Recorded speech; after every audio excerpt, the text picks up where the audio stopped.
Saganang mamamayan. Diskusyon ng taong bayan. Serbisyo para sa publiko. Usapang pamayanan. Saganang mamamayan. Programa para sa mamamayang Pilipino.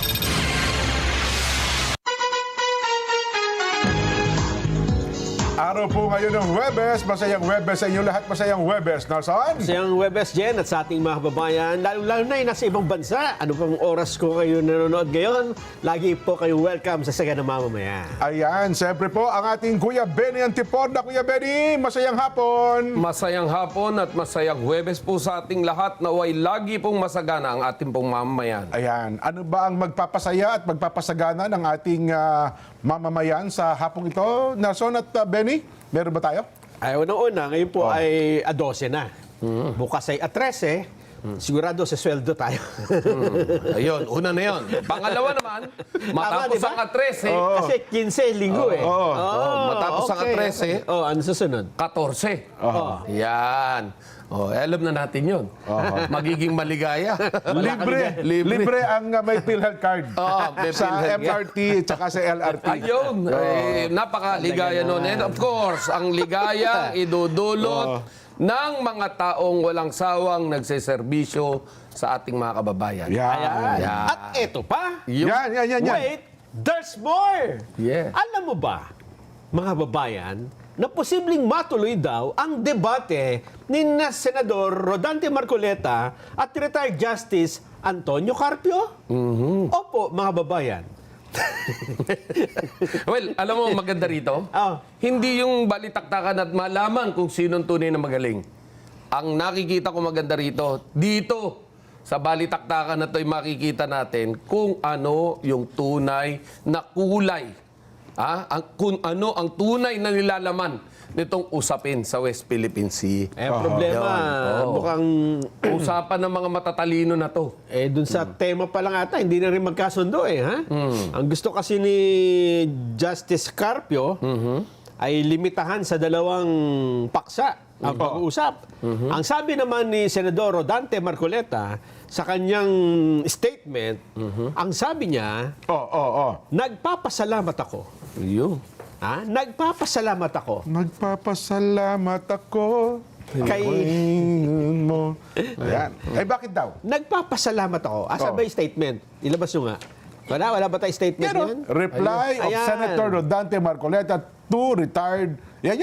Yan. Associate Justice Antonio Carpio's acceptance of the intended debate with the limited scope he proposed. Yan. Ano ba ang kanyang gusto? Isinasuggest naman si Senador Marcoleta, Nelson. Ang sabi niya, bagamat malinaw at organisado ang 2 bahaging mungkahi ni Carpio, masyado manong nililimitahan nito ang saklaw ng diskurso. Para kay Marcoleta, hindi maaaring ikahon lamang sa simpleng usaping legal o terminolohiya at heograpikong saklaw ang issue ng West Philippine Sea. Kaya kung minsan dyan, mas gusto ko pa, wag na i-translate sa Tagalog Kasi Mas hindi naintindihan natin intindihan Yung mga Google Translate kasi letra por letra. dapat dyan. Ano yung esensya? Yung esensya ng mensahe. Kasi minsan nagpakamali tayo ng translation. Di ba? Katulad nung Speaker of the House. Translate mo ba naman na tagapagsalita ng bahay? Oo nga naman. Kasi naman yung Senado, Senate President. Ano yun? Di ba, presidente ng Senado?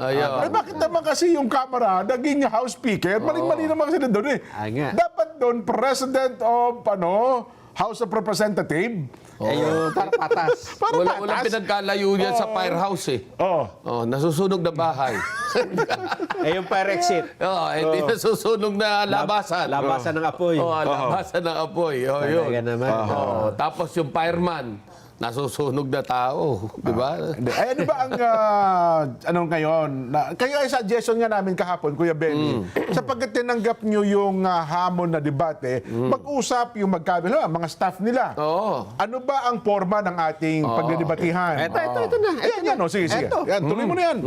I thank former Associate Justice Antonio Carpio for accepting the proposal for a friendly, freewheeling debate Yan, friendly, freewheeling. Freewheeling. Yan, okay. Debate. Oh, ano sa Tagalog yung freewheeling? Yung walang sagka dapat. Ibig sabihin dire-diretso lang. Yan.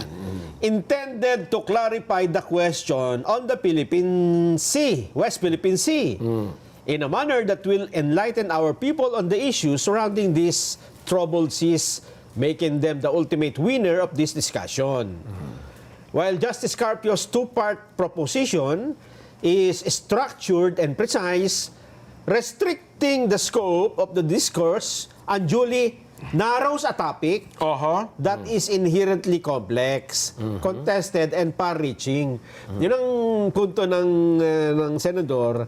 Pagka nilimitahan natin doon sa dalawang paksa lang, masyadong hindi masyadong papakinabangan dahil complex yung issue eh. Ibig sabihin, hindi natin matatouch yung baka hindi mapag-usapan yung mga importanteng bagay. The West Philippine Sea issue cannot be reduced to a binary legal inquiry on terminology or geographic inclusion, as this risks framing the debate in favor of a particular narrative rather than enabling a genuine examination of all relevant discussions. I hope that Justice Carpio will agree to a healthy exchange without any imposed limitations. Parang hindi naman siya siguro formal na debate talaga. Parang usapan lang. Friendly lang. Na ang main objective, Malinawan. Malinawan, ma-eduka. Yung ating mga kababayan pagkarating sa issue na yan. Dahil ang nangyayari lang kasi, pinakikinggan dito yung narrative. No?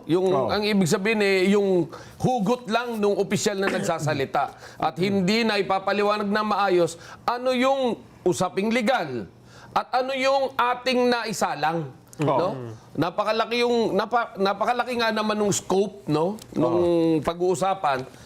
Kapag nilimitahan, ay baka naman maligaw na naman yung usapin. Dahil siyempre, limitado ka eh. Totoo. Hindi mo pwedeng ilabas yung paliwanag doon. Di ba? Hindi ka pwede mag-sample ng iba dahil limitado ka roon sa pinag-uusapan nyo. Yun na nga. At Tapos, saka, sige. mas maganda nga na pag-usapan nga yung topic, no? Kasi baka lumitaw sa bandang huli, teka muna, hindi naman pala tayo nagtatalo eh. Wala naman pa. Kasi pa yung tayo dalawang, pagtatalo ano ba yung nilatag na paksa ni Justice Carpio kahapon? Meron siyang dalawang paksa eh. Natatandaan ko na yung KIG, Yung Kalayaan Group of Islands.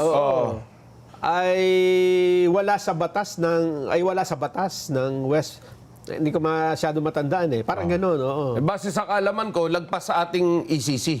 Tama. Kasi labas ng EEZ ating pala, ng EEZ. Exclusive EEZ. Economic, Yes, Exclusive Economic Zone. 200 nautical miles. Kasi nga naman yung Kalayaan, KIG, ay 277 to 280 nautical miles. So nasa labas talaga. Pero yun po, atin na yun kasi mamamayan natin na nandun eh. Yun. Atin na po yun. Atin na yon, pero yun nga lang, ang pinag-uusapan dito, kung atin yun, meron ding ibang isla. Sa paligid nun. Sa paligid nun, na meron ding dayuhan. Yes. Gaya nung Vietnam, ano pa ba yun? Malaysia. Alam ko, kasi iba-ibang ano yan Iba-iba. Na may tao na roon, no? Na matagal nang nandoon. Yes. Na hindi naman natin isinusuko.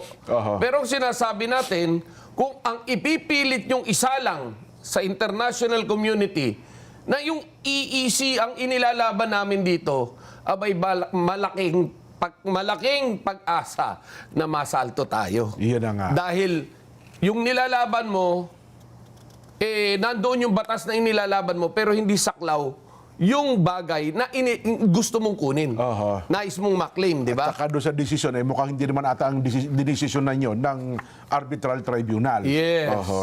But siguro yun na pagkarating ng araw ay may papaliwanag din ng maayos ng ating butihing Senador Marcoleta. Kaya nga sabi ko dito, suggestion nga natin dito, pag kami nagpapaliwanag, huwag natin tignan yung tao. Kasi meron kasi mga tao na sapagkat si Senador Marcoleta nagpapaliwanag, tutol agad. Sa kabilang banda naman, sapagkat si Senador Kiko Pangilinan na nagpapaliwanag, tutol na rin kaagad.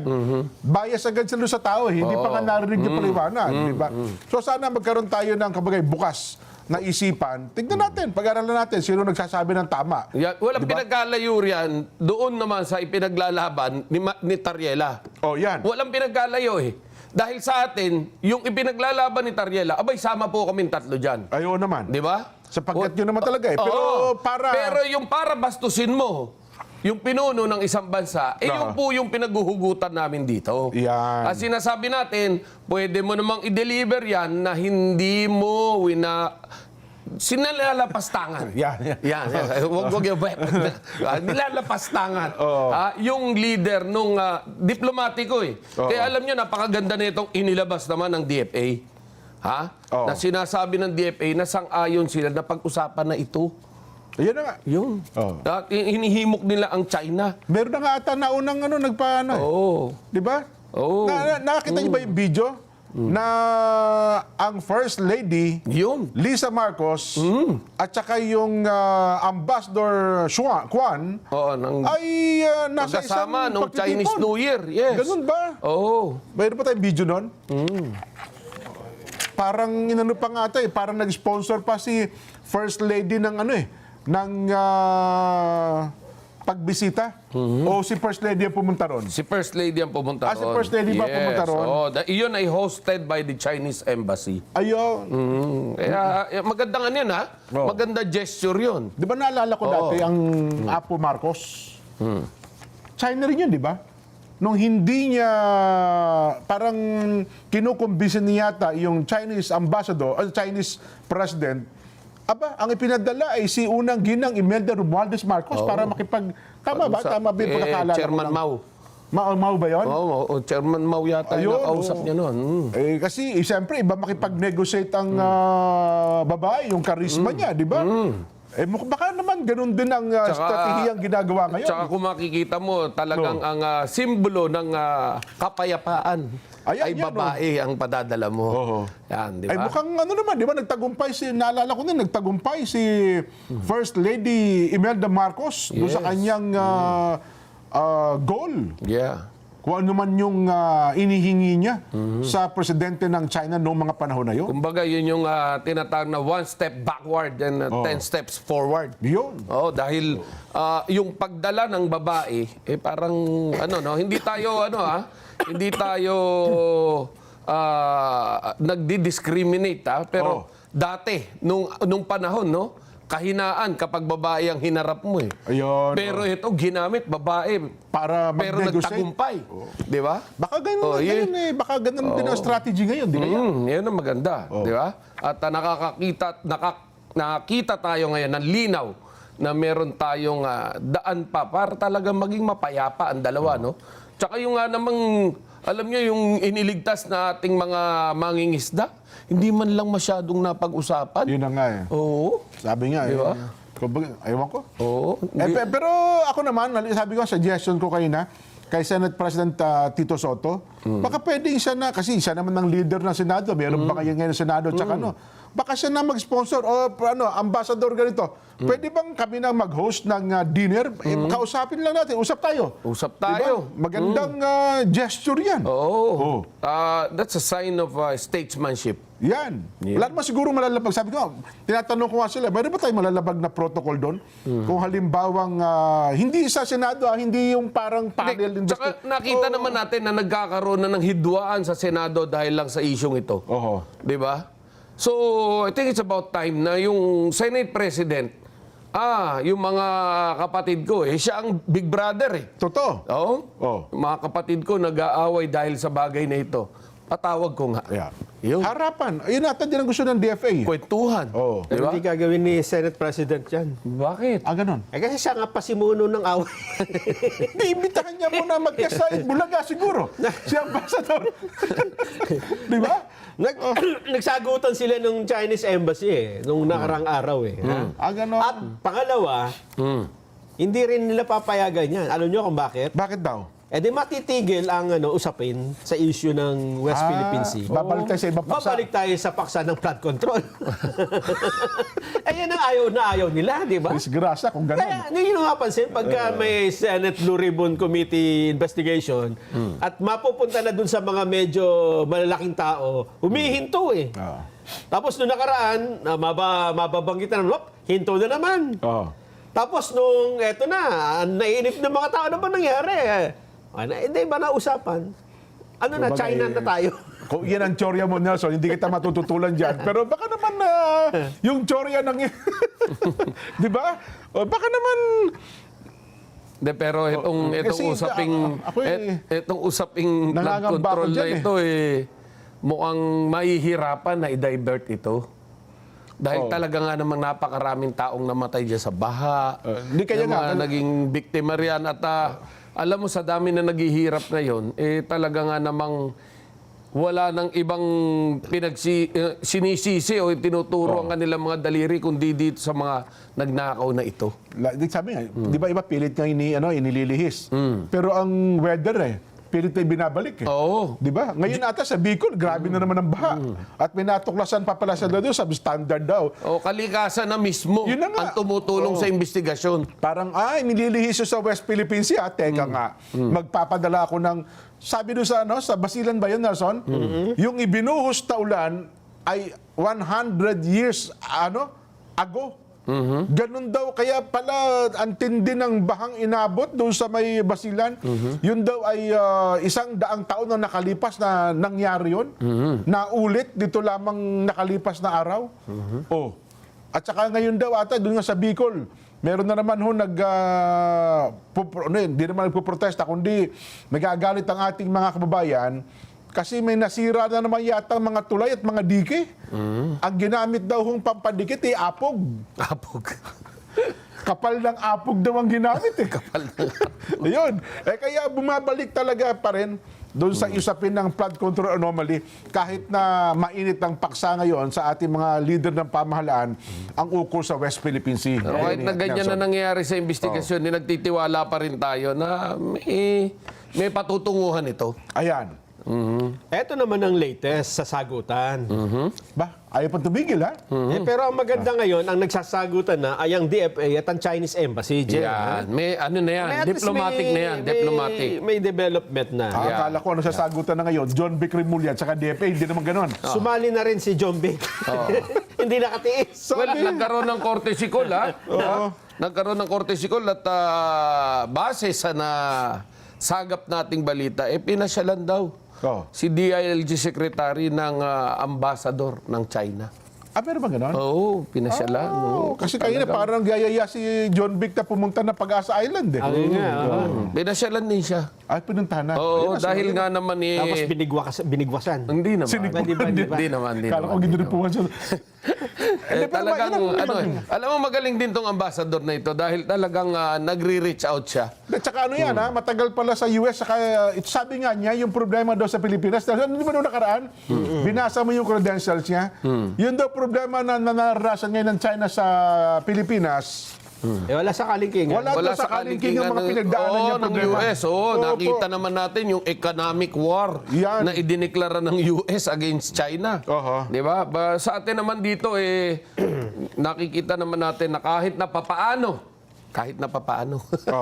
hindi pa nangyayari itong naapektuhan ng todo yung ekonomiya. No, when it comes to relasyon ng China at Pilipinas. Ayan. Pero apektado na ang taong bayan. Ito na yung latest. Ayun, Yan, sige. Ano yan? Mayapa na tayo, ha? Kasi ang mga nagsasalita na rito ay medyo kalmado na. Diplomasya na. Diplomatic Yan, channel. Yan. Ang sabi po ng Department of Foreign Affairs, the DFA, ang nagsasalita dito yung bagong talagang tagapagsalita ng Maritime Affairs, ha? DFA spokesperson on Maritime Affairs, Yusek Rogelio Villanueva Jr. Yan, magaling daw yan, ha? Naglabas pa Magaling. siya Yan yung video, dating PCG rin ba yan o dating Navy? Galing din ng PCG, Philippine Coast Guard. Yun. Tsaka matagal daw sa diplomatic, community. Ang sabi ng DFA, ibig sabihin, ito yung stand ho ng Pilipinas ito, ha? Hindi na ito stand ng kung sino-sino. Ang sabi niya, dapat daw, ha? The DFA values candid and vigorous debate with its foreign counterparts on important issues consistent with the Philippines' democratic tradition, while indeed the embassies have a duty to respond. The DFA urges that such response be made in a calm and professional manner. Yan, kalmado. Yun ang tama. Conscious of the mutual respect that must prevail in all diplomatic interactions. Ulitin ko lang ulitin ko. Malalagpasan mo eh. Professional manner. Yan. Yan. And calm. Oo. Ibig sabihin, yung action mo, ilagay mo doon sa ranggo mo. Kung ano ka man, kung senador ka, iayos mo yung comment mo na maging professional ka. Yan. Ito pa. Okay. As such, we urge the Chinese Embassy, dito direct na ng kinakausap sila, ha? Oo. To be constructive in its statements Yan. towards healthy dialogue despite major differences with the view to advance the overall bilateral relationship. Yan. Ang sabi niya, kung sa Chinese Embassy, baka pwedeng constructive na yung mga statements. Hindi na yung mga palaban. Ang sagot naman ng Chinese Embassy, Yan. Yan. Yan na. kasi ito ang sabi ng Chinese Embassy, kung meron kayong statement, lagi kami may sagot. Pagka ang statement mo ay pabalang, sasagutin din namin yan. Nang pabala. Nang hindi pabala. Professional. Diretsahan. Professional. Medyo mahaba yung kanyang ang Ang reply ng Chinese Embassy. nag-reply dito, spokesperson ng Chinese Embassy, si Ji Linpeng. Yan. Ang sabi niya, 'di ba, ang sabi ng DFA natin ay they value candid and vigorous debate. Dito naman, the Chinese Embassy values candid and constructive dialogues with the DFA. So, nilagyan nila ng constructive dialogue. Pareho. Ayun, Hindi pala nagkakaiba. Kaya lang nabanggit dito, it is well known that the recent public exchanges between the Chinese Embassy and some Philippine officials and institutions started when Jay Tariela kept attacking and smearing China and even cross lines Of attacking the Chinese leader. Yan. Dahil they consider it below the belt na. Tama naman. Yun, yung meme ba na ginawa, yung caricature. Totoo. Medyo talagang nasaktan sila. At sinabi naman ng DFA na hindi dapat na ginagawa yun. Ewan ko lang bakit kinampihan ng iba, di ba? There is even no one case that the Chinese Embassy attacked first. We just responded. Yun. Ito yung importante sa bandang huli. A healthy dialogue between China and the Philippines require constructive statements from both sides. Yan. Hindi pwedeng... Pati sa China. Pati sa Chinese Embassy. Dapat parehas. Okay? Pati Pilipinas. As such, ito yung importante. Dapat siguro ito maipatupad. We urge the Philippine side to speak with a unified Yan. and constructive voice. Yun. And hope the DFA to play a constructive role in leading the efforts to manage differences and advance the overall bilateral relationship. Ayun. Ibig sabihin, maging isa lang dapat ang stand. Isa lang. Hindi, isa lang ang magsasalita. Di ba? Bakit tama? Kaya naglagay na tayo ng tagapagsalita ngayon kung sa usaping ito. Sino yan? Asek, Nelson? Villanueva. Villanueva. Yes. Yan. Magaling, ha? Rogelio Villanueva Jr. Si Kuya Roger. Dating general din nata, eh. Yes. Ang problema niyan, habang nangyayari yan, may mga nagsasalita pang iba kasi. May mga sumasaw-saw. Katulad nito, si ML. ML? ML, ano Mobile ML? Legend Party Mobile List Legend. Representative Leila de Lima. Kala ko anong ML. Sinagot siya ng Chinese Embassy. Ba? Anong banat ni ML? Ni Kong? Ang sabi niya kasi dito, masarap daw ang nilagang saba na galing sa China. Ang sabi naman ng Chinese Embassy, totoo po yan. Ayan ba, pinagta? Saan na tayo napunta? Nandun ba yun? Wala yata eh. Wala nung binibigay yung script sa akin. Meme yata yung... Wala. Hindi, ang alam ko, si Senadora Riza, na hinihimok niya ang China na palitan Ang palitan na lang daw yung Chinese Embassy official ngayon. Actually, Hindi naman pwede gawin yun. Hindi lang siya, pati si Rapi Tulfo. Yun nata hinihiling nila ngayon si eh. Kiko, pati yata itong si... Ganon. Ayun, Leila de marami Lima. pala sila. Kasi narinig ko kanina, narinig ko sa pagbabalita habang ako nasa biyahe. Parang yun ata ang hinihiling nila ngayon. Sa lalong madaling panahon daw, paltan ang official ng Chinese Embassy sa ngayon. Yun. Hindi na nila dideklarang persona non grata o ano pa man, palitan na lang daw ng China. Oo. Yun ang kanilang hiling. Hindi papalitan ng China. Ayun na nga. Mukhang...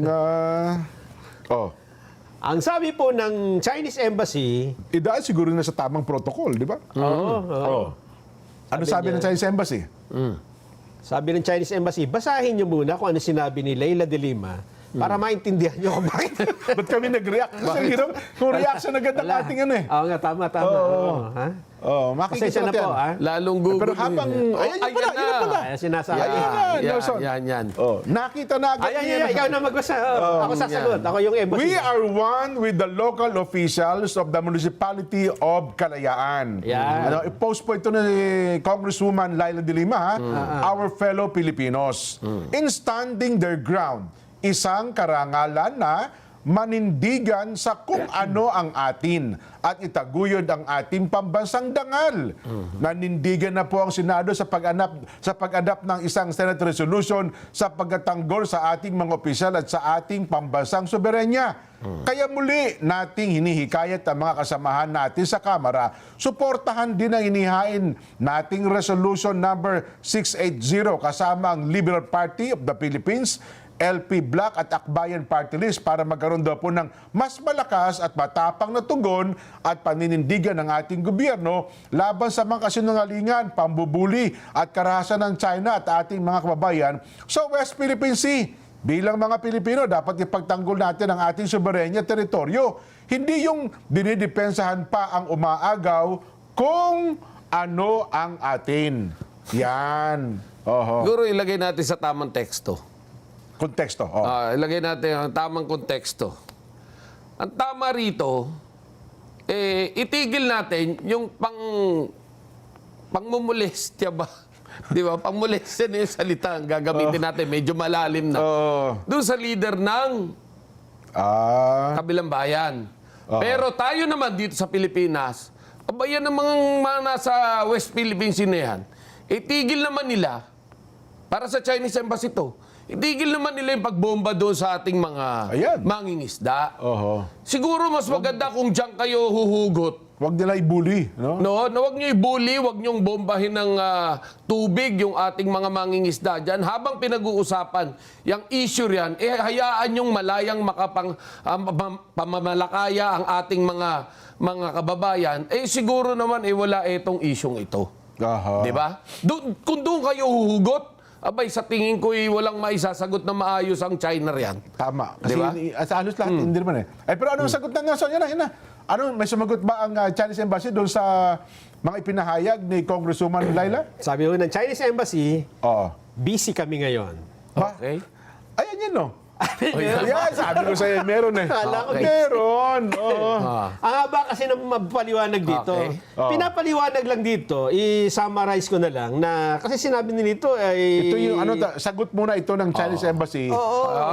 Medyo ano nga, Diba? medyo lapastangan nga yung pagkakasabi nito, yung mga salitang barbaric, illegal, coercive, aggressive, deceptive. Yun na lang barbaric yan, medyo mabigat yan. Yan daw yung mga language ni Jay Tariela.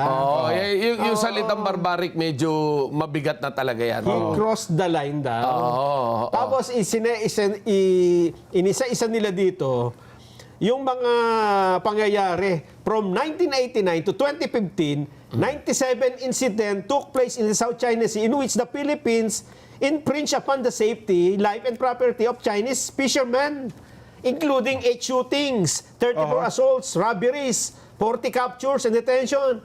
Ang ibig lang niya sabihin dito, kung pinaparatangan nyo kami ng karahasan, may recording kami ng karahasan na pinasimulan ninyo. Ganon. Kaya dito dyan, ang talagang dito, solusyon, Kasi ganyan, palitan na to ng akusasyon, aligasyon Hindi matatapos ito kung talagang hindi mag-uusap. Di ba? Ako nga, di ba pwedeng tumigil na lang muna itong mga ito? Bay, hayaan na natin yung nagsasalita. Yun nga eh. Si Asek Villanueva. Oo. Di ba? Kaya nga, Jen, ang problema, may iba nga kasing motibo Hindi naman ang motibo nito ay... Sinufuel nila, no? Oo. Sinisilaban eh. Habang ito ay pinag-uusapan, tagumpay. Yung Tagumpay. tagumpay. Yung agenda Yung agenda. na ilihis ang usapin. Ilihis ang usapin. Di ba? Alis na sa flood control. Oo, tingnan mo ngayon ang mga balita sa bawat pahayagan, sa bawat news channel. Oo. Siguro 90% China. Pati sa social media, no? Social media. Oo. Kakapiranggot na lang yung flood control. Oo nga. Niwala na nga ano ngayon eh. Gumagawa. Meron pa rin. Anyway, pinakamabuti yan, Benit, Nelson, magbiyahe muna tayo sa pamamagitan ng mga sakyang pandagat. Ayun. Kasi nga po, sa pakikipagtulungan ng Philippine Ports Authority o PPA, matagumpay pong naisagawa isang surprise inspection sa Batangas Passenger Terminal. Dito po'y kasampu ng Pebrero upang masiguro ang kaligtasan at kahandaan po ng mga barko para sa inaasang pagdagsa ng mga pasahero. Sinuri po ang kondisyon ng mga sasakyang pandagat, pagsunod sa umiiral na maritime safety standards at ang kabuuang kahandaan ng mga ito sa pagserbisyo publiko. Ayun. Kasama pa doon si San Rapi. Si San Rapi ba nag-surprise inspection? Aba. Siya na bang... Kaya pala, no? Siya na ba? Di ata, parang... Siya na ata... Siya ata ang chairman ng transportation, siya ba? Hindi ko rin alam. Hindi, baka siya na ang papalit ng PPA General Manager. Kayo ba'y maglalakbay sa pamamagitan ng ating sasakyang pandagat gaya ng barko, roro, ferry, iba pa? Panoorin po natin ito.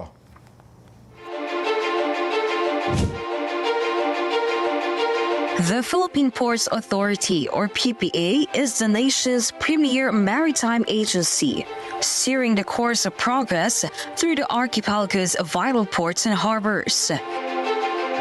PPA is among the strongest economic performers in Southeast Asia, according to Drury Maritime Research.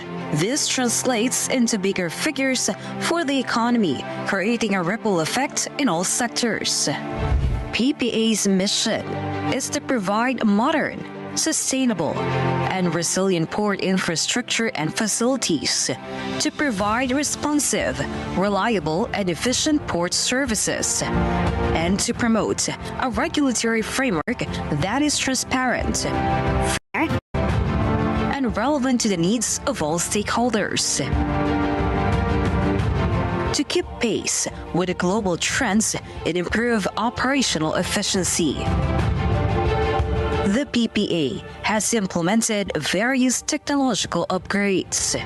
Mas maganda na pong bumiyahe ngayon sa ating mga pantalan dahil nakita naman po natin mas madali na, mas convenient para sa lahat. Lahat po ito ay bahagi ng ating pagsasaayos ng ating mga pantalan para na rin po sa matagal ng hinahangad o nire-request ng mga pasahero natin na gawing mas maganda at mas kaaya-aya po yung mga pantalan natin, lalong-lalo na po yung mga terminal para po sa lahat. Legasiya po nating lahat ito na tayo ay makakaalala so many years from now na tayo po ay naging bahagi ng pagpapaunlad po dito sa pantalan. The Philippine Ports Authority stands resolute. Its mandate, vision, mission, and transformative projects, setting the course for a maritime future that resonates on a global scale. Philippine Ports Authority, linking the Philippine Islands to the world.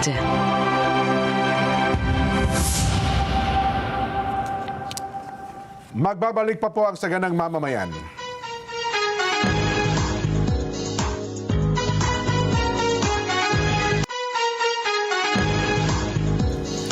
Mga kapatid, mga kabarangay, mga kasambahay, mga ka-SGM, panalo clock na. Heto na po ang panalo tip para masulit ang budget natin sa bahay. Doon na tayo sa Always Panalo. Pure Gold po, mababa ang presyo, very convenient sa dami ng stores nationwide at laging kompleto. At may Pure Gold mobile app din po. Kaya doon sa mga ayaw pa pong lumabas, pwede ko kayong mag-order, magpa-deliver para via Pure Gold Mobile. Download nyo na po, Pure Gold Mobile. Ayan, narito na po yung ating part 2 ng interview. Kahapon yung part 1, ano ha? Si Professor Ana Malindog Uy, isa pong geopolitical analyst, ano ha? At sa pa ibang credentials ni Prof. Anyway, nabanggit na naman natin, ano ha? Prof, muli po, ako po si Jen, kasama si Nelson. Pero ngayon pong Thursday ay kasama namin ng Kuya Benny Antiporda. Prof, magandang hapon po. Magandang hapon po sa inyong tatlo at sa inyong mga Ginoo at maraming salamat ulit sa part 2 natin sa araw na ito. Aha. Kanina pa po ako nakikinig, nag-agree po ako sa... Ganun po ba? Nako. Before po kayo magtanong, una po, dalawa lang po yung sususugan ko. Una, yung sinasabi niyong nililihis at napupunta sa WPS, naniniwala ho ako doon kasi nga doon sa usapin ng flood control. Ang pangalawa po na reason, kung titignan niyo po yung mga personality na maiingay, ito na po yung tinatawag nating audition politics kasi para sa 2028, kampanya na yan eh. Nag-audition na sila kung audition ganun ba? politics yan. Oo, ang tawag ko dyan po is audition politics kasi nagpapakilala sila kung sinong pinakamaingay against China na pwedeng suportahan ni Uncle Sam. Ayun. Ba't pati ba si Commodore tatakbo din sa 2028? Oo. Senador daw po, hindi niyo ba alam? Ganun ba? Commodore, Ang sabi sa akin senador, kanya, Oo, parehong door, no? Kaya nangyari sa kanya ngayon, door to door. Anyway, Nelson, ikaw na muna. Ikaw nang mauna. Ay, unahin natin yung, yung isang artikulo ni Ginoong Rigoberto Tiglao na doon ay binanggit yung tungkol po sa abogado na ginamit natin. Ito pala ay Washington, taga-US eh. Amerikanong abogado, At sa kanilang argumento ay sinabi na itong Kalayaan Island Group ay hindi naman, mga dinala lang yung mga tao, pati yung mga resources, hindi naman talagang galing doon, na para bang ang isla, kasi ang meaning ng isla dapat nabubuhay ka doon ng... may inhabitants. At saka Independent ka. Oh yes. Walang on its gamit own, na galing sa labas. On its own, kaya kang i-sustain yung life.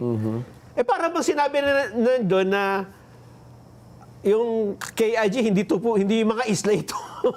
Para bang inaamin na, parang sinasadya po. Ano sa tingin niyo po? Bakit ganun? Prof. Siguro, opo, nabasa ko yung post actually ni Sir Bobby Tiglao. Tapos ang tanong nga doon is kung fake nga po ba ang municipality ng Kalayaan at saka kung concocted ba yung island at saka yung kung ano ba ang at may question din kasi kung bakit ang ginamit na pangalan sa arbitral ruling ay yung Thito Island ay Thito instead of Pag-asa. Unang-una po, kung ang pag-uusapan po natin is yung technicality at domestic law ng bayan ng Pilipinas, ang claim kasi natin dyan sa KIG at including especially yung Municipality of Kalayaan is actually yung tinatawag nating Presidential Decree 1596. However, na-overshadow kasi po yun nung nagkaroon ka ng baseline law kasi na-overshadow yun. So pero ngayon, may municipality ka. So domestically, technically speaking, as far as domestic law is concerned, hindi pwedeng masabi na ang municipality ng Kalayaan is a fake one. I think that one is very clear. Kasi mayroon kang domestic law on that. Pag nag-create ka ng municipality, may legislative ka dyan, may batas ka dyan, or may domestic law ka na nag-exist. However, that is domestic. Iba po ang usapin kung international na at iba rin ang usapin kung may ibang states na nagkiklaim ng area na yan. So that's another issue. So yun po yung masasabi ko. On the other hand, yun sa tinasawag nating na sinasabi nila na concocted daw yung island kasi dahil dun sa sinabi ni Paul Reitzler. Sinasabi kasi dun, ang totoo naman po talaga dun sa ina-argue ni Paul, yung lawyer ata ito na Amerikano na kung saan lahat naman ata ng lawyers na nag-ano dun sa arbitral ruling ng mga Amerikano ay tawag nito, ang sinasabi niya, ang island kasi na yun is not necessarily habitable. So, ibig sabihin, hindi siya sustainable, hindi siya sustaining na magsusustain siya ng life. Opo. So, ang nangyari doon, ang totoo naman talaga dyan is ang residents were transplanted, supplies from Palawan, soil had to be imported, and habitation is not naturally sustainable. So kung i-define mo siya, hindi siya island. Opo. Oh, yun yung argument. Tapos, the argument that was made to establish the feature qualifies as a rock. So, as a rock siya. Under Article 1213, and so ibig sabihin, not a full island generating EEZ. So, yun yung ano doon. Yun yung sinasabi ni Bobby Tiglao. However, ang doon sa argumentation, sa legal argumentation, parang naging strategy kasi yun ng tinatawag nating lawyers on our side para ang tingin kasi nila by doing that, manu-neutralize din nila ang claim ng China. Oo. Kasi kapag sinabi ng arbitral na rock yan, manu-neutralize din sila kasi it works both ways. Parang gano'n ang nangyari. So, pero yung ruling applies equally to the Philippines, to Vietnam, and China, even any case. So, yun definition niya. So, ang sinasabi ni Professor ni Bobby Tiglao is, yung ano niya is legally rocks. Ang sinasabi kasi ni Sir Bobby is, rocks yan, hindi yan island. Pero, ginawang island, so para siyang artificial ang nangyari. However, kasi ganito ho yun. Sa international law, you can argue that. Pero as far as domestic law is concerned, nag-i-exist ang Municipality of Kalayaan, domestic-wise. So, magkaiba po kasi yun. So, as far as we are concerned, kaya nga sinasabi itong mga ito na atin ito, kasi may domestic law ka. Pero, with reference to other claimant states, iba yung pagtingin nila. And if you reference it to international instruments, well, it will really depend on how we're gonna push for our claim. Kasi at the moment, yung area is disputed. And we have a claim, we have basis for the claim, pero kailangan may paglaban yon kung gusto mong buong mundo sabihin na sa'yo yan. So, yun po. tama lang po ba na yung basis po ng claim natin dyan sa Kalayaan, hindi po yung EEC na tinatawag? No. That's So, right. hindi po, dapat hindi natin pinag-i-intertwine yung dalawang issue. So, yung isa dapat sa West Philippine Sea, yung isa po dapat sa Kalayaan. So, ano po yung sandalan nating na matibay dito po sa Kalayaan naman? Yun nga po ang problema ng ating yung mga supposedly in charge dito. Kasi, ang tinatawag mong WPS is based on UNCLOS, ang anchor niya. Pero ang WPS po kasi, if you really look at the AO, naming lang siya para maging consistent ang pag-designate natin at pagtawag natin dun sa areas na kiniklaim natin under UNCLOS, which is maritime entitlements. Pero one thing that you have to remember, kaya nga sinasabi lagi na ang UNCLOS is not the instrument para mag-settle ng territorial sovereign dispute. So sa atin kasi, yung WPS, if you really look at it technically, from the baseline, 200 nautical mile, mai-easy. Pero kung titignan mo po ang Municipality of Kalayaan, it's not even part of the EEZ. Totoo naman yan. Karamihan ng KIG ay hindi part ng EEZ. So kung ang basis mo ng WPS is based on UNCLOS only and EEZ, hindi yan kasama.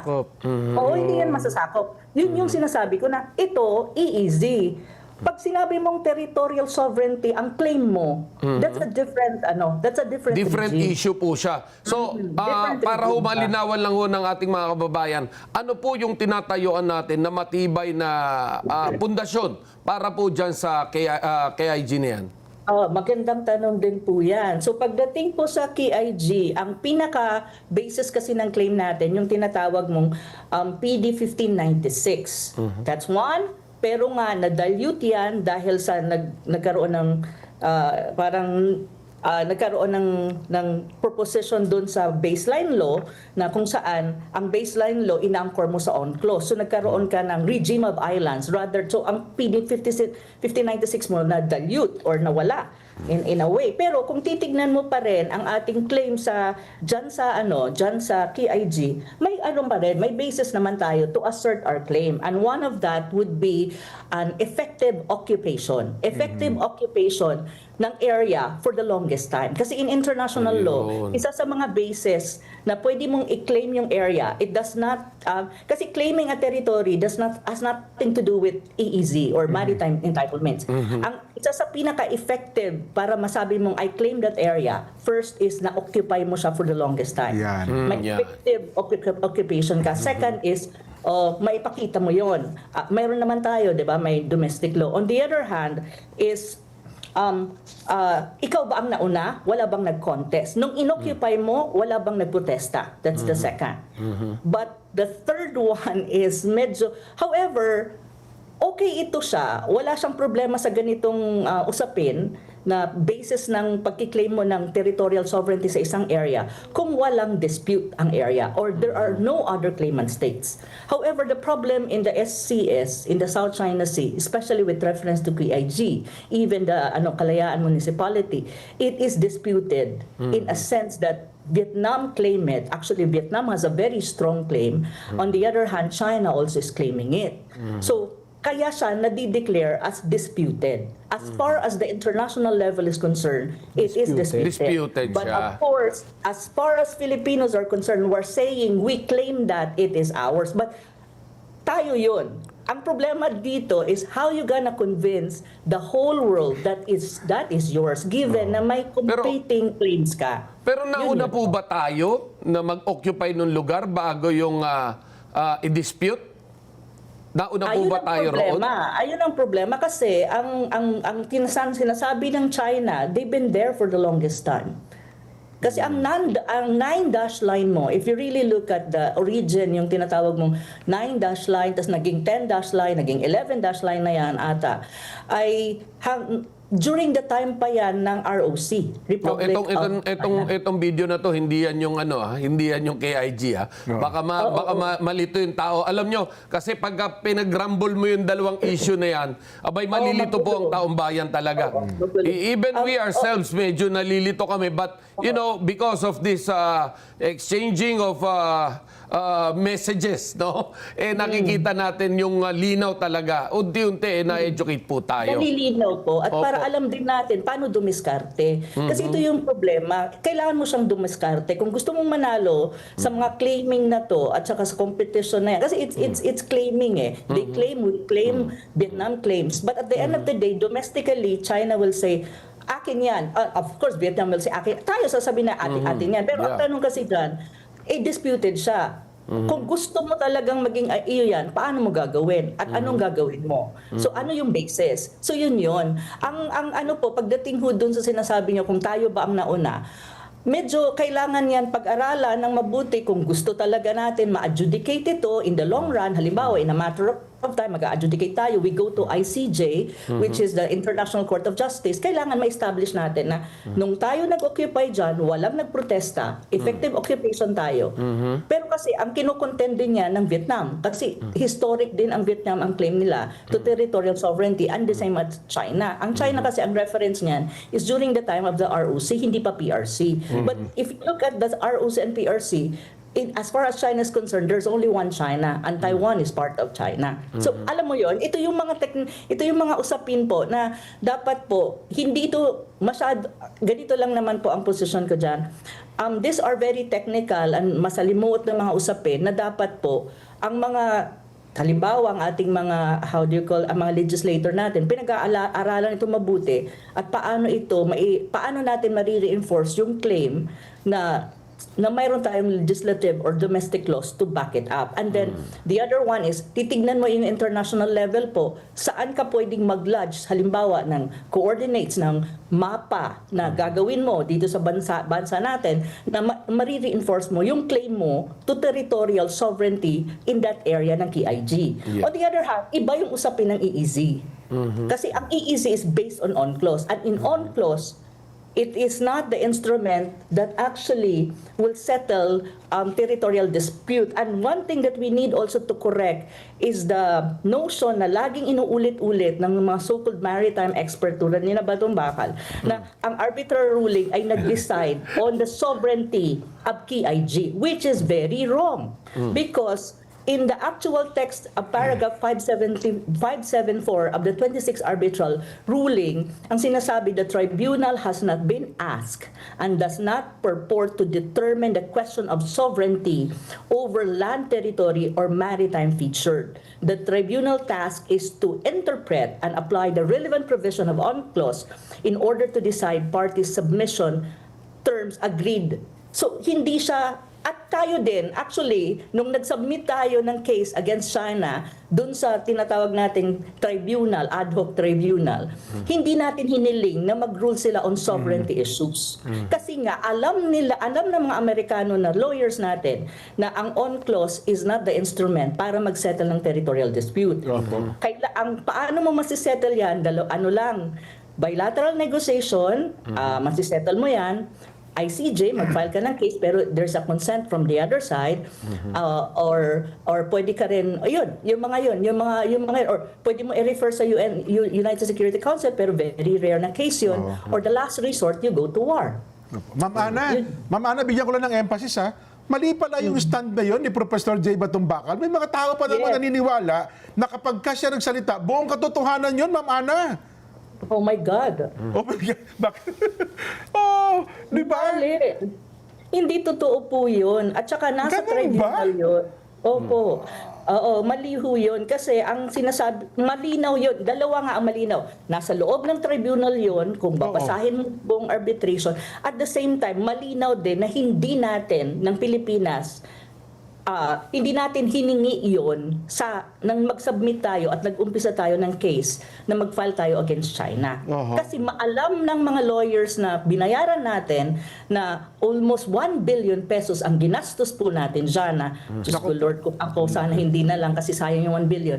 Pero hindi po pwedeng mag-rule ang ad hoc tribunal na yon or yung hindi pwedeng gamitin ang UNCLOS for sovereignty territorial dispute. Kaya hindi ginalaw ang KIG when you talk about sovereignty issues, at sinabi pa nga para lang po maging malinaw din kasi ngayon ang sinasabi ni Batong Bakal na ang sinabihan daw nagsabi daw ang tribunal na ang China ay wala ng claim dyan. Ang sabi actually ng tribunal, babasahin ko na lang ng maiksi para mas mabilis, ay 272 ng tribunal, sabi dito, certain claims remain unaffected by this decision, referring to 2016 arbitral ruling.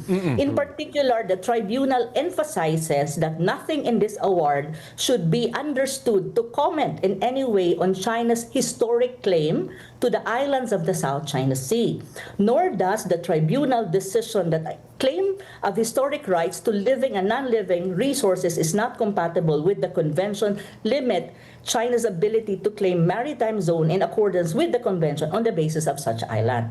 So, malinaw yun. Nasa arbitral ruling yun. At saka, another thing ng medyo complicated when you talk about the arbitral ruling and the EEZ, the Exclusive Economic Zone, is like this. You can claim, ang EEZ kasi po, if a coastal state, as far as UNCLOS is concerned, automatic yon. From the baseline, 200 nautical miles, yan ang iyong EEZ. Ibig sabihin, you have sovereign rights, not sovereignty. Sovereign rights and sovereignty are different. Pag sinabi mong sovereignty, pag-aari mo. Pag sovereign rights, mayroon kang exclusive rights to exploit the resources. Yung nasa baba ng dagat, pagdating sa taas, that's international waters. Na pwedeng mag-pass dyan ang iba't ibang bansa na yung mga vessels nila. Yun, malinaw yun. Pero ang problema po ng South China Sea, overlapping yung claims. So even the issue of EEZ is not automatic. You cannot say na amin yung EEZ na yan kasi yan ang sabi ng UNCLOS. Other state will say, nag-overlap kami dyan. Amin din yung EEZ na yan. So kailangan siyang pag-usapan. Kaya nga sinasabi ng UNCLOS, kung may overlapping claims at disputed even the EEZ, kailangan natin ng tinatawag mong negotiation at saka delimitation. So kailangan mag-usap. Kaya nga sinasabi ko lagi kapag ina-interview ako, how we gonna push forward at paano natin susolusyonan at ima-manage yung conflict sa South China Sea na hindi siya mag-escalate into a military conflict is to have a bilateral talks and negotiation between China and Philippines, Philippines and Vietnam, Philippines and Malaysia kasi overlapping. At the same time, ilagay mo siya sa level ng tinatawag mong ASEAN. Kasi ang ASEAN ay multilateral institution na can actually help us manage the dispute and come up with a amicable solution to the dispute. So dapat ganun. Matanong din po namin kayo. Siguro this is something, doon sa at the back of the stage, no? Well, ano ho yung nakikita nyong dahilan ba't ayaw pumayag ng China ng multilateral at ang gusto nila ay bilateral lang? Bilateral. Unilateral, okay. Unilateral. Hindi kasi ang China po, kung titignan niyo po sila, pagdating kasi ako, I am in Beijing and I am finishing my PhD in Peking University and my PhD dissertation is actually in South China Sea. Pero po, iniwasan ko ng konti ang geopolitics at nagpo-focus po ako sa economics para naman makatulong tayo sa bayan pag graduate ako this July. So, ngayon po, ang tawag nito, ang China talaga, ang talaga nila pagdating sa mga ganitong usapin, it's kind of part ng kultura nila na kapag may dispute sila with a country, tayo mag-usap. Pag-usapan natin kung ano ang problema natin. Maupo tayo, mag-usap tayo. Let's come up with with amicable settlement.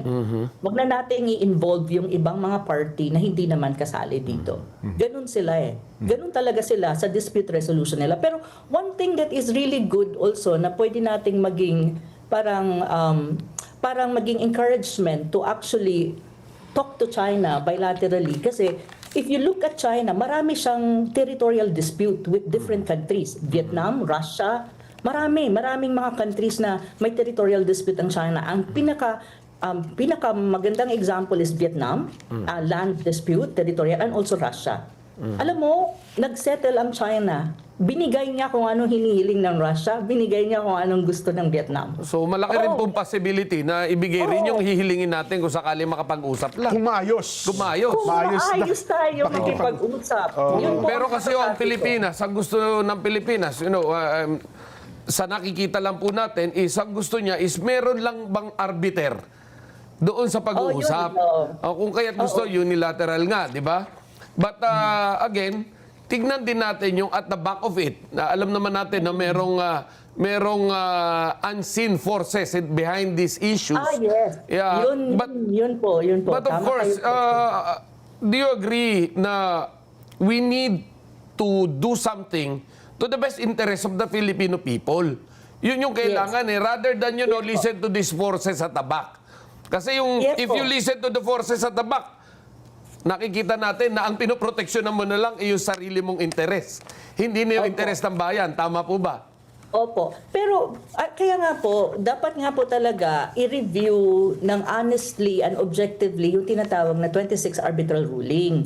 Kasi mayroon dong provision na pwede mong maging leverage and negotiating point with China. Kasi ang pinaka-important sa akin po, sa pag-aaral ko dito sa mga issues na ito, ang pinaka-importante at this time, kasi ganito lang po yun. When you talk about high politics like sovereignty dispute, like pag-aari na ba? Sovereign dispute at saka territorial sovereignty dispute. I'll be very frank. It will take time paano masettle yon. You need to have patience. You need to negotiate peacefully. You need to have strategic patience. Lots of patience and negotiating points. Before mo masettle yan, it will take time. Pero po, sa immediate ba? Ang pinaka-importante naman po sa ating mga kababayan is yung tinatawag mong livelihood, which is the fishing rights. fishing rights ng Filipino pagdating dyan sa South China Sea.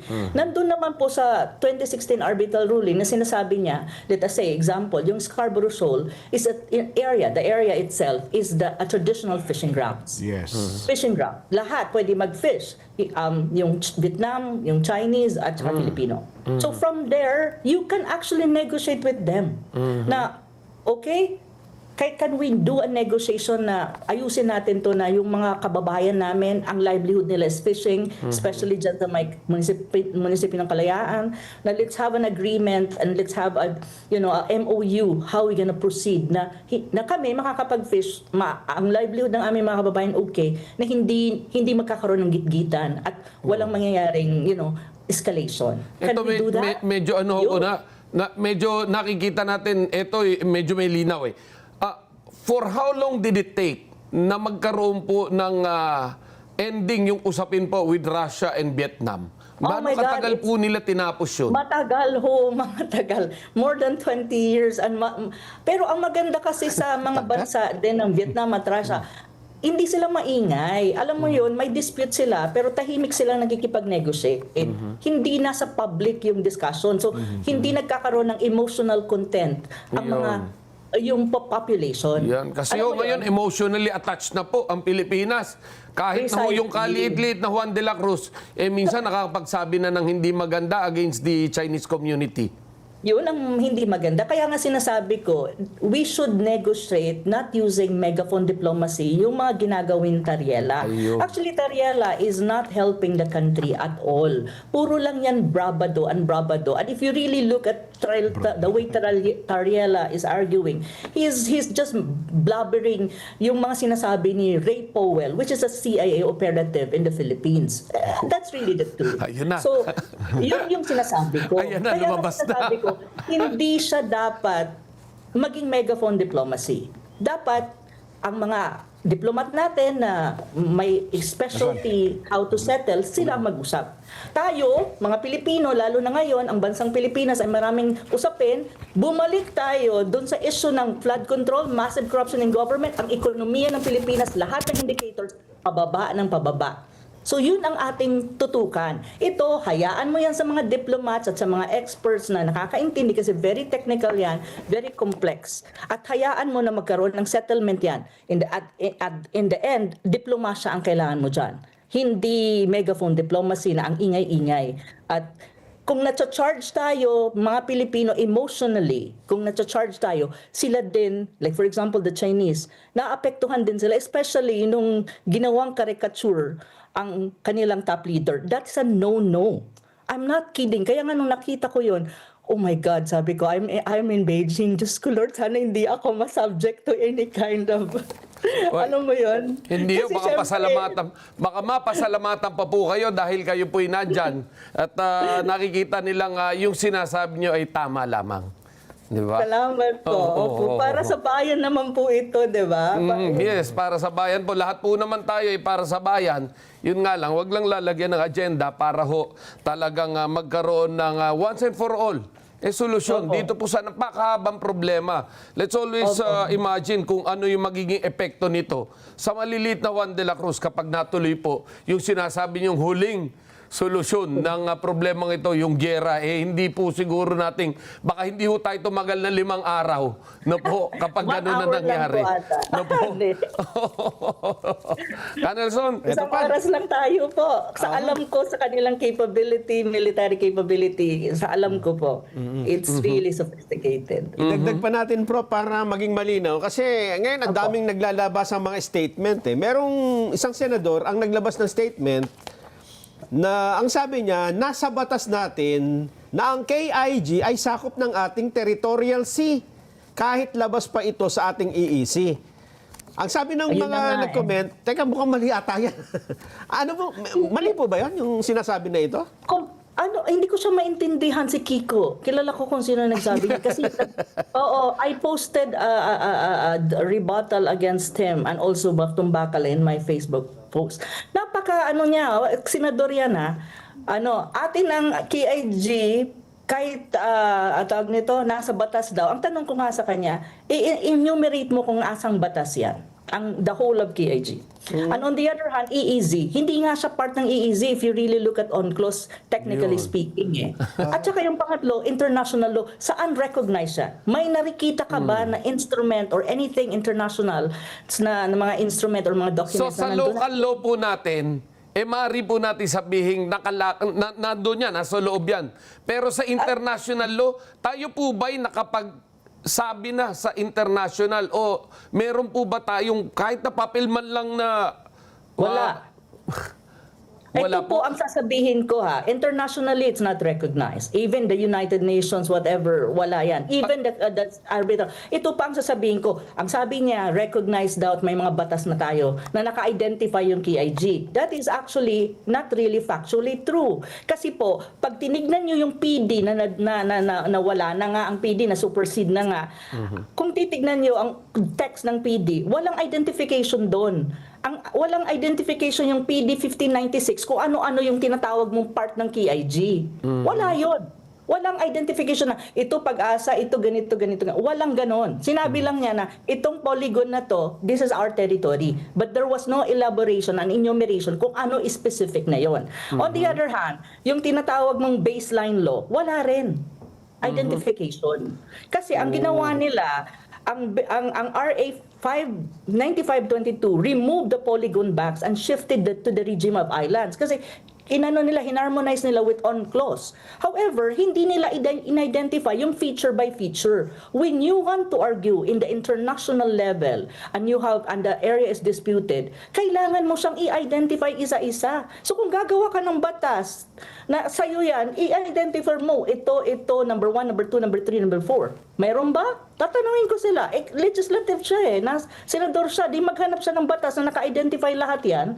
Wala Ayun yung sinasabi ko. Kaya nga yung sinasabi ko, kahit mga senador, kung hindi nyo inaral at hindi malalim pagkakaintindi nyo at magbibida-bida lang kayo, tumahimik kayo, kaya lalo lang gumugulo ang utak ng mga tao at mga Pilipino. Hindi kayo nakakatulong para isettle yung dispute or i-manage yung dispute. You escalate tension, which is unnecessary.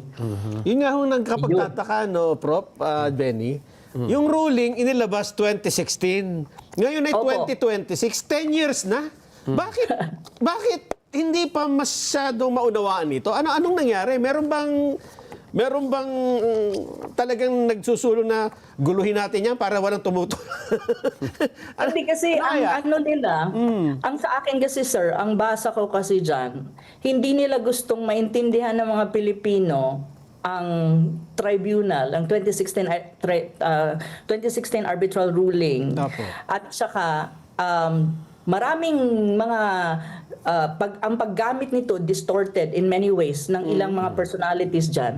Precisely because kung malalaman ang katotohanan ng mga Pilipino kung ano talaga ang value ng 2016 arbitral ruling with the cost of 1 billion pesos na binayaran natin ng mga Amerikano na yan, masasabi mo that is a paper tiger.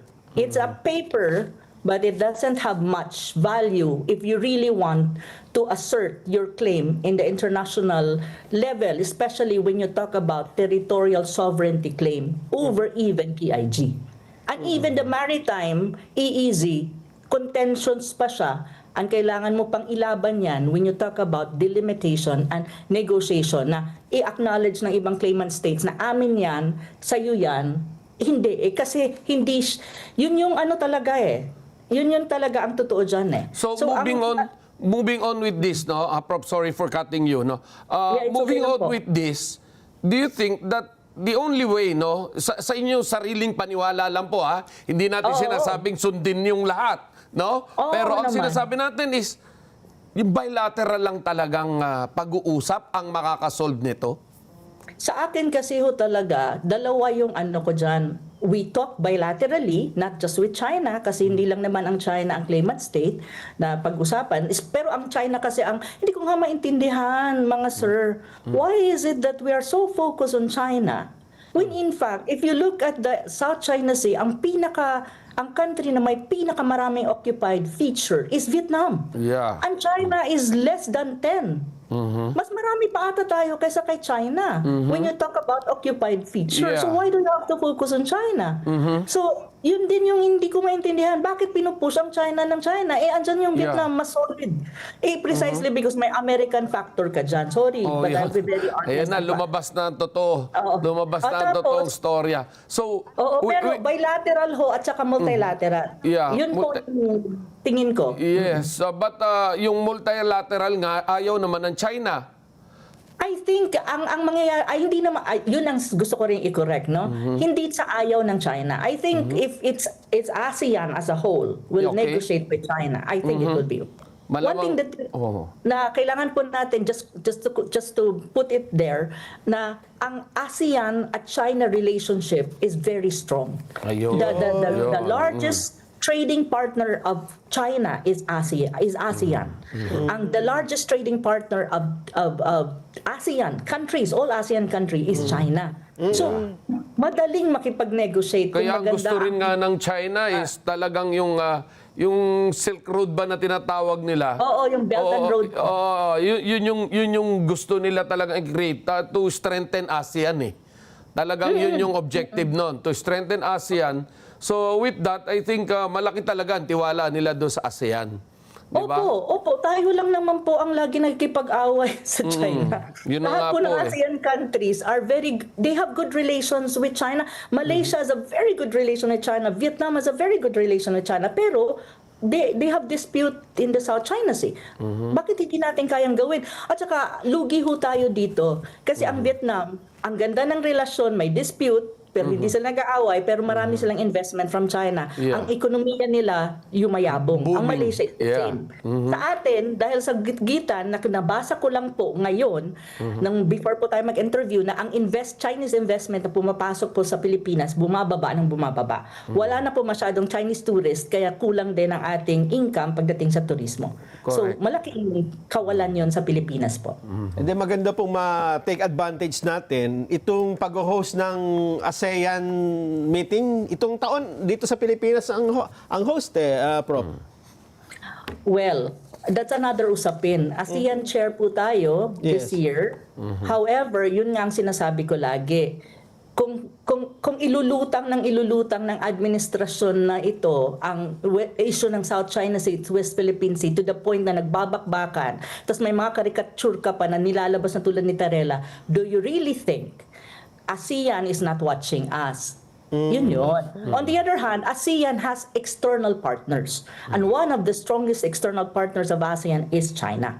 So ngayon, kung gusto mo maging successful yung hosting mo, and South China Sea is one of the main usapin sa hosting natin kasi magkakaroon ng negotiation at saka discussion sa Code of Conduct in the South China Sea. At uupo ang China dyan kasi part siya ng claimant state. Huwag mo nang masyadong i-megaphone diplomacy ngayon itong usapin ng West, Tama ng po mga dispute. Pag-usapan yan ng mga diplomats kasi ang tanong, iisnabin ba ang Pilipinas ng mga head of state? Dahil sa nakikita nila, ang gulo. Hindi nga marunong rumispeto sa isang head of state. Iisnabin ba ang Pilipinas ng mga major powers like Russia, China? Kasi pag nag-summit ka, you need to invite the major powers. Yes. Yun yung Tama mga po. usapin na yun. So, dapat si Marcos Jr., kung nag-iisip siya, disiplinahin niya yung maiingay niyang mga tao, even yung mga kaalyado niya, kung gusto niya na hindi mapahiya ang Pilipinas sa pagiging chair ng ASEAN. Kasi ang ASEAN is supposedly a venue for diplomacy. Ayan ang strength ng ASEAN as a multilateral, as an intergovernmental body. Convening ka, so pwede mong tawagin ang mga external partners mo like major powers para pag-usapan ang mga issues na critical that will affect the whole region, Yes. sub-region ASEAN and the whole region. Ngayon, ang politika natin tinitignan nila, ang corruption natin tinitignan nila, at saka yung mga gitgitan na politika tinitignan nila. Tapos ito pang mga regional international issue tinitignan nila. Tapos kung ano ang capacity ni Marcos Jr. to make, to adjudicate, to manage all of these things domestically. So do you really think, yun nga ang lagi kong tinatanong sa gobyerno, paano nyo ipipresenta ang Pilipinas na a credible chair of ASEAN kung ang bahay mo nagkakagulo. At hindi mo nga madisiplina ang isang lowly Commodore or Coast Guard na nagkakalat when you talk about foreign relation and compromising the regional and international standing of the country. Do you really think we have credibility? Yeah, maybe we are the chair because ano yan wala namang magagawa kasi rotational yan. Pero iba yung binigay sa yung chairmanship kasi ikaw na yung nakatoka, iba yung tinatawag mong credibility and integrity that other countries will look at you as, you know, as a chair na may nakayang i-manage ang regional issues na pag-uusapan sa ASEAN kasi regional yan So yun yung tanong ko rin kasi ako ang alam ko sa mga nakakausap kong counterparts ng ASEAN, ng iba't ibang members ng ASEAN states, kasi I sometimes attend conferences or sometimes I'm invited to some events na nakikita ko rin yung kanilang mga government officials ng ibang bansa. Laging tinatanong, ano na nangyari sa Pilipinas under Marcos Jr.? Sabi ko, yeah, we have a problem. We do have a problem. Okay ho. Well, thank you po. Doon po sa inyong mga naibigay na talaga nga namang mga bagay-bagay na hindi pa po natin naririnig na po. Pero huwag ho kayong mawawala talaga na lagi po namin kayong tatawagan dahil medyo kanya-kanyang hugot ang nangyayari dito. Ang kailangan po natin pag-usapan dito talaga, gaya ng sinabi na rin ng DFA at sinabi rin po ng China na we need some constructive messages to each other. Yan po ang kailangan tsaka natin. Unified. Naniniwala ako doon, sir, na ang Pilipinas para hindi magulo at saka magkaroon ng mas consistent ba ang stand ng gobyerno kung ang usapin ay foreign affairs at saka diplomatic issue, international relations, hayaan mo ang DFA. Isa lang dapat magsasalita. O hindi lahat sumasawsaw. Okay? Yun ang agree ako doon po. Agree po ako Okay. doon. Maraming salamat po, Professor Ana Malindog Uy, isa pong Thank you geopolitical analyst. Maraming salamat po. God bless po. Thank you po. Thank you. Ayan. Yeah. Thank you so much, Rob. Magbabalik pa po ang Saganang Mamamayan.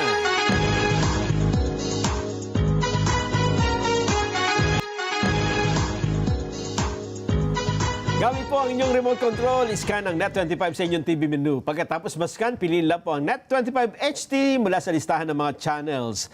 Let's net together na sa panonood ng mga programa, lalo na ng Saganang Mamamayan. Yan. Bati muna tayo. Oh, happy birthday po kay Ka CJ Anino. Aba! Pagbati mula sa kanyang napakagandang may bahay at mga kapatid mula sa lokal ng Katmon, distrito ng Bogo, City of Cebu. Ayan. Happy 10th anniversary, District of San Diego County, California. Oh, talaga? Anniversary nyo pala dyan, ha? At sa kanilang taga-pangasiwa, Brother Matthew Capistrano. Happy viewing din kay Brother Danilo Gala, ang taga-pangasiwa ng Surigao del Sur. Happy birthday sa Kambal, sina Sheila Maybel de los Santos at Cheryl Marie Dayag. Yun. Kambal? Aba. Happy birthday kay Ma'am Chita Buginya. At happy birthday din kay Alan Maurice Sibayan ng Makati. Nanonood sa atin. Oo. Yung mga nanonood sa atin sa Sige, Lions sige. Club. Ito Oo, pa. ito. Sige, go ahead. Kuya Ador Venturanza, dyan sa North Hollywood, sa Los Angeles, California. Ha? Yes, nanonood po sa atin. Mga taga Santa Rosa. Yan. Okay, Malu Kilala Gomez ng Lions Club and of course si Aida Flora na nananalangin na sana naman ibaba na mga ego ng mga opisyal natin at magkaroon na ng magandang resolusyon yang problema sa West Philippine Sea na yan. And of course, nanonood din sa atin si Minerva Season, ang ating suki. Yan. Happy birthday po kay Kuya Linuel Ignacio, dyan sa Batangas, mula kay Kuya Emar na taga-Sabang. Happy Emar de la birthday Vega. din kay Chris Damiel Ang Antiporda. Aba! Yan. Si Sino Muy yan? Muy, ang aking pamangkin. Ayun. At pinabati ko rin si Kuya Benny Antiporda Oy, na salam. magbe-birthday po naman sa araw ng Lunes. Yun. Kaya sa Lunes po ay deklaradong legal holiday. Yay! Yan po ay sa Republic of Congo. Batiin na rin natin ng happy birthday Oh. ang ating superstar ngayon. Sino? Si Alex Ayala daw. birthday daw. ba niya ngayon? Oo, yun ang nasabi sa akin kanina. Ewan ko kung totoo. Pero malalaman lang nating totoo ito kapag inimbita tayo. Ayun. Ayun, di ba? Oo. Meron pa ba? Meron pa. Ay, Kuya Sunny Correa, ha? At Mami Rose, kumusta po kayo dyan sa San Diego? Anniversary pala ng inyong distrito. Oo, batiin natin ng Chinese New Year yung mga... Oo nga pala, oo. Although meron tayong dispute with China. Kailan ba yung New Year nila? China? Sa 17. Sa 17. Although meron tayong dispute with China, no? Still, no? Makakasama pa rin natin yan sa hanap buhay. Yung iba naging kamag-anak na, di ba? Oo. Happy Chinese New Year. Year of the Horse, no? Year of the Horse, no? Yan ang sinasabi na huwag kayo masyado magpapaniwala, ha? Doon sa ating mga kababayan na masyado nagpapaniwala na swerte yung ganito, malas yung ganon. Pwedeng maniwala, pero huwag masyado. Tama ba? Oh, dahil yung iba talagang uubusin yung pera eh. No, ubusin pera, bumili pa ng malaking kabayo eh. Naku po. Oo, pinalit sa aso. Wala yan. Oh, hindi po Tapos ayaw mo totoo yung na mga... trabaho tayo. ha? Trabaho tayo, Yan. pagbutihin po natin. And of course, yung pong ating pagmamahal sa ating kalikasan, yan po ang pinamakalaking bagay na magbibigay ng ating magandang kinabukasan. Ano, Kuya Benny, salamat sa pagsama mo sa amin ulit. Ha? Ay, salamat, salamat. Ay, mukhang natakasan tayo nung isang kasama natin nawawala. Ganyan lagi. Dahil meron po siyang tungkulin. Na po, hanggang sa susunod po nating balitaktakan. Sa Ganang Mamamayan, programang paborito ng bayan. At bukas alas 5, 100%.